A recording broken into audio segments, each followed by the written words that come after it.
नमस्ते EPS pension धारकों। आज के 3 बड़ी अपडेट अभी अभी आए हैं, उनको हम जान लेते हैं इस वीडियो के अंदर कि भाई पेंशन पर आज के जो 3 बड़े अपडेट्स हैं वो क्या हैं और किस प्रकार से आप सभी की पेंशन आपको बढ़कर मिलने जा रही है, और साथ ही साथ आपको क्या पेंशन वाकई के अंदर बढ़कर मिलेगी 9,000 रुपये तक, इसके बारे में भी बात करने वाले हैं। पेंशन धारकों, आज के इस वीडियो को आप पूरा लास्ट तक अंत तक देखना। आज के इस वीडियो में संपूर्ण जानकारी आपको देंगे पेंशन से रिलेटेड, और आज की तमाम बड़ी अपडेट्स, जो भी 3 बड़ी अपडेट्स हैं, उनको हम आज के इस वीडियो में जानने वाले हैं। अगर आप भी एक ईपीएस पेंशन धारक हैं तो आप सभी से मैं गुजारिश करना चाहूँगा कि आज का ये वीडियो आप पूरा लास्ट तक देखना। इसके अलावा आज के इस वीडियो को आपके जितने भी दोस्त हैं उनके साथ भी शेयर करिएगा ताकि वो भी जान पाएँ। इसके अलावा इस वीडियो को आप कमेंट बॉक्स के अंदर कमेंट भी करिएगा, आप हमें क्या पूछना चाहते हैं। ठीक है, अब जानते हैं पेंशन पर आज की सबसे बड़ी अपडेट्स के बारे में कि पेंशन पर आज जो है क्या बड़ी अपडेट सामने आई है, इसके बारे में हम बात करने वाले हैं। तो पेंशनधारकों को आज हम बात करेंगे पेंशन की लेटेस्ट अपडेट्स के बारे में, और साथ ही साथ बात करेंगे ईपीएस पेंशन धारकों की पेंशन आखिर कब तक इन्हें बढ़कर दी जाएगी, क्या फंडामेंटल्स है, इन सभी के बारे में विस्तार पूर्वक बात करने वाले हैं। तो पेंशन धारकों, आप सभी से हाथ जोड़ के निवेदन है कि आज का ये वीडियो पूरा अंत तक देखना। आपको संपूर्ण जानकारी आज के इस वीडियो में देखने को मिल जाएगी पेंशन से रिलेटेड।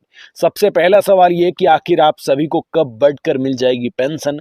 दूसरा सबसे बड़ा सवाल यह है कि आपको कितनी पेंशन मिलेगी। इन 2 सवालों के बारे में जानेंगे, साथ साथ एक बड़े अपडेट्स के बारे में जानेंगे। ठीक है, कहने का मतलब है कि 3 बातें आज के इस वीडियो में आपको जानने को मिलेगी। काफ़ी सारे आपने वीडियोस देखे होंगे, उनके अंदर ऐसी जानकारियां नहीं मिल रही है, लेकिन मैं आपको इस वीडियो में महत्वपूर्ण जानकारी शेयर करने वाला हूं। तो चलिए जानते हैं आज के इस वीडियो को अच्छे से। और अगर आप भी एक ईपीएस पेंशन धारक हो तो आप हमारे चैनल को सब्सक्राइब जरूर करिएगा। चलिए स्टार्ट करते हैं। तो पेंशन धारकों, सबसे पहले सवाल की अगर बात करें तो सबसे बड़ा सवाल ये आप सभी के मन में होगा कि हमें कितनी पेंशन का फायदा मिलेगा। सबसे बड़ा सवाल काफ़ी सारे लोगों के मन में है कि आखिर हमें कितना पेंशन का बेनिफिट मिलेगा। और वैसे आप सभी को बता दें कि आप सभी की पेंशन कितनी बढ़कर आपको मिलेगी, ये सबसे बड़ा सवाल है। और दूसरा सबसे बड़ा सवाल ये है कि आखिर हमें कब जो है पेंशन का जो है ज़्यादा बेनिफिट मिलना स्टार्ट हो जाएगा। कहने का मतलब है कि हमें पेंशन कब मिलेगी। ठीक है, दूसरा सबसे बड़ा सवाल है। तो ये 2 सवाल हैं, इन दोनों के बारे में बात करने वाले हैं। तो आज का ये वीडियो आप सभी के लिए काफी इंपॉर्टेंट है और इन 2 सवालों को जानेंगे ही जानेंगे। इसके अलावा पेंशन पर आज के सबसे बड़े अपडेट के बारे में भी जानेंगे। ठीक है, तो सबसे बड़े सवाल की ओर आ जाते हैं। सबसे बड़ा सवाल यह है कि कितनी पेंशन आपको मिलेगी, कितनी पेंशन बढ़कर आपको दी जाएगी। देखिए, हम सबसे पहले सवाल को लेते हैं, दूसरा सवाल साइड में कर देते हैं। तो पहले सवाल की अगर बात करें तो सवाल यह है कि आप सभी को कितनी पेंशन मिलेगी। ये काफी सारे लोगों ने हमें पूछा है कमेंट बॉक्स के अंदर, और आप भी अपने मन में कोई सवाल आता है तो आप पूछ सकते हैं हमें। ठीक है, नहीं तो आप इस वीडियो को लाइक कर दीजिएगा ताकि आपको हम जवाब दे पाए। ठीक है, अब देखिए, सबसे पहली चीज यहां पर है कि कितनी पेंशन मिलेगी।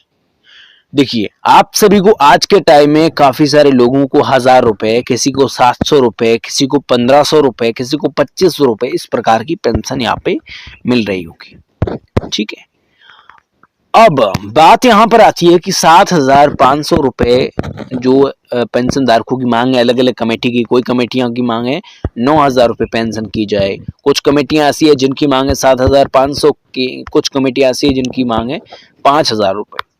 कमेटियों का मतलब पेंशन धारकों में आपको समझा देता हूं, आप सभी को पता है।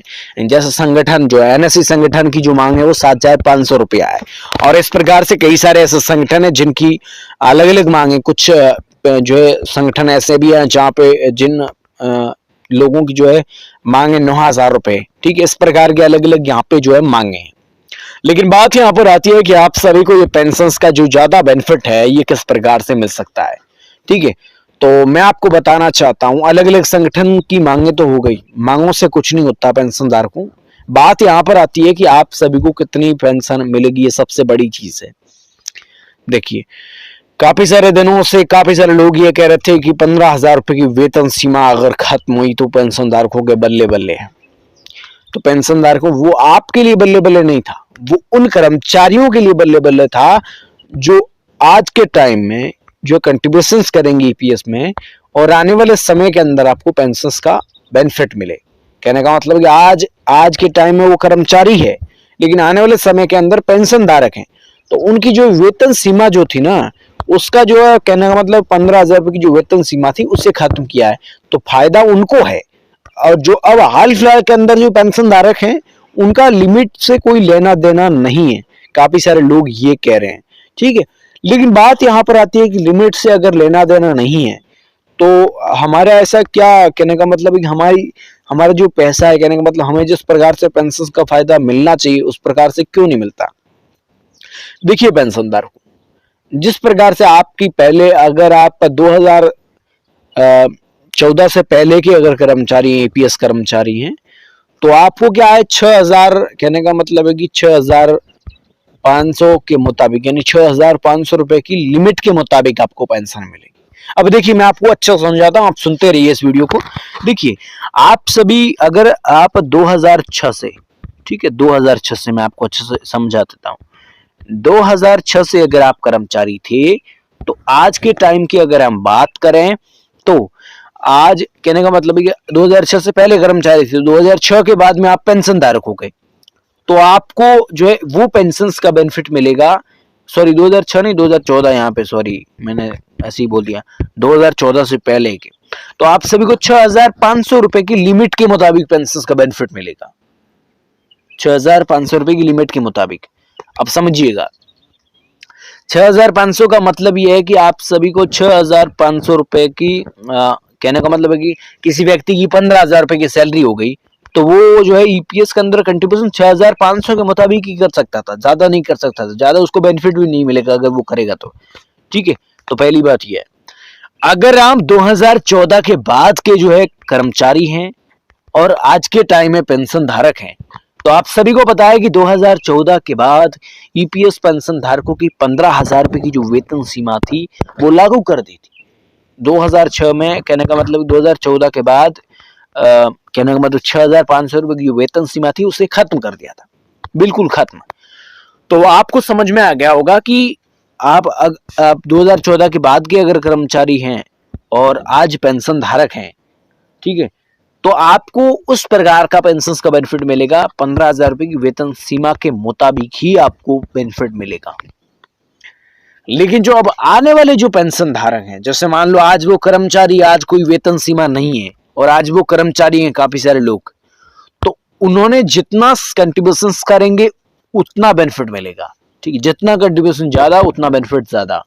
कोई वेतन सीमा अभी निर्धारित नहीं की गई है, हालांकि कई सारे केसेज अटके हुए सुप्रीम कोर्ट के अंदर इसको लेकर, लेकिन सुप्रीम कोर्ट ने साफ साफ कह दिया है, जो वेतन सीमा थी उसे खत्म कर दिया है और अब ईपीएफओ को सौंप दिया सारा मामला। लेकिन अब बात करेंगे पेंशन धारकों के केसेज की। भाई पेंशन धारकों की पेंशन आखिर कब तक बढ़कर मिलेगी, आपको जिस प्रकार का है ना, कहने का मतलब अगर वेतन सीमा के मुताबिक भी पेंशन मिले ना, तो काफी सारे पेंशन धारक ऐसे हैं जिनको ज्यादा बेनिफिट मिलना चाहिए, 2,500 रुपए, ये 2,000 रुपए, 1,000 रुपए, इस प्रकार की पेंशन आपको नहीं मिलनी चाहिए, आपको ज्यादा पेंशन का बेनिफिट मिलना चाहिए, ठीक है। तो सबसे पहली चीज आपकी यह है कि आप सभी को जो है, कहने का मतलब सुप्रीम कोर्ट से जो मतभेद था पेंशन को लेकर उसको सॉल्व कर दिया है, ठीक है। लेकिन लिमिट से आपका कोई लेना देना नहीं था, कोई कनेक्शन नहीं था, ठीक है। अब बात कर लेते हैं कि आप सभी की जो पेंशन है वो आखिर, कहने का मतलब कि आपको बढ़कर कब मिलेगी। अब देखिए पेंशनदार को, आप सभी की जो पेंशन का जो सब कुछ, कहने का मतलब कि निर्धारण जो भी सब कुछ करना होता है वो सुप्रीम कोर्ट ने सारा एक्शन देके ईपीएफओ को सारा केसेस सौंप दिया है। अब ईपीएफओ को तय करना है, और ईपीएफओ जो है श्रम मंत्रालय के अंडर में आता है, तो श्रम मंत्रालय जो है वो सेंट्रल बोर्ड ऑफ ट्रस्टीज की मीटिंग करता है। आप सभी को पता है सेंट्रल बोर्ड ऑफ ट्रस्टीज की मीटिंग इस वर्ष हुई, और एक साल में 2 बार सेंट्रल बोर्ड ऑफ ट्रस्टीज की मीटिंग होती है। इस मीटिंग के अंदर ब्याज दर पर फैसला होता है, पेंशन धारकों की पेंशन पर फैसला होता है। साथ ही साथ आपको बता दें कि न्यू वेज कोड को लागू करने पर फैसला होता है। काफी सारी बातें होती है सेंट्रल बोर्ड ऑफ ट्रस्टीज के अंदर, और ये सेंट्रल बोर्ड ऑफ ट्रस्टीज की मीटिंग साल में 2 बार होती है। कितनी बार? 2 बार। और 2 बार ये मीटिंग होती है और 2 बार पेंशन धारकों को भी बेनिफिट मिलता है और साथ ही साथ कई सारे जो श्रम मंत्रालय के अंडर में स्कीमें आती है उनका भी केसेज ये सॉल्व करती है सेंट्रल बोर्ड ऑफ ट्रस्टीज। ठीक है, तो आप समझ गए होंगे। और ऐसे में आप सभी को बताया हाल फिलहाल के अंदर तो ईपीएस पेंशन की जो है समिति भी गठित की गई है पेंशन धारकों की आवाज उठाने को लेकर। ठीक है, सेंट्रल बोर्ड ऑफ ट्रस्टीज की मीटिंग के अंदर समितियां भी होती है, तो समितियों के अंदर जो है आप सभी को बता दें कि समितियां जो होती है वो अभी तक 5-6 समितियां ऐसी समितियां हैं। तो ऐसे में ईपीएस पेंशन धारकों की भी जो है एक समिति गठित की गई है जिससे ईपीएस पेंशन धारकों को काफी ज्यादा यहाँ पे बेनिफिट मिलता है। ठीक है, तो ये सबसे बड़ी यहाँ पे बात हो गई। और ऐसे में आप सभी को बताएं कि आप सभी की जो ईपीएस पेंशन है इसको लेकर कई सारे बड़े अपडेट्स, कई सारी जानकारी आती रहती है, लेकिन सबसे बड़ा मुद्दा यह है कि आने वाले समय के अंदर सेंट्रल बोर्ड ऑफ ट्रस्टीज की जो मीटिंग है इस पर काफी सारे लोगों का ध्यान है। और दूसरी बड़ी चीज यह है कि आप सभी की जो पेंशन है उसको लेकर, कहने का मतलब ये दूसरा सवाल ये कि कब तक आपको पेंशन मिलना स्टार्ट हो जाएगी, इसकी अगर हम बात करें तो सबसे पहली चीज है, अगर सेंट्रल बोर्ड ऑफ ट्रस्टीज की मीटिंग हो जाती है और इस मीटिंग के अंदर पेंशन धारकों का मुद्दा उठ जाता है तो कुछ न कुछ सेंट्रल बोर्ड ऑफ ट्रस्टीज के अंदर भी हो सकता है। दूसरी बात, सुप्रीम कोर्ट अभी कुछ नहीं करेगा, लेकिन अगर अधिवेशन करे एनएसए कमेटी या कुछ ऐसे बहुत सारे संगठन है, कोई भी संगठन हो, जैसे मान लो पेंशन धारकों की आवाज उठाने वाले जो लोग हैं वो अगर आप अधिवेशन करें, आंदोलन करें, तो भी पेंशन धारकों के लिए यहाँ पे अच्छी बात सामने निकल कर आ रही है। ठीक है, तो ये 2 बात पेंशन धारकों के लिए अहम रहने वाली है। लेकिन आने वाले 4-5 महीनों के अंदर एक बहुत बड़ी बात यह भी होगी, चुनाव सबसे बड़ा मुद्दा रहेगा। चुनाव सबसे बड़ा मुद्दा रहेगा, अगर आप पेंशन धारकों की पेंशन को लेकर, चुनाव सबसे बड़ा मुद्दा यहाँ पे रहने वाला है। ठीक है,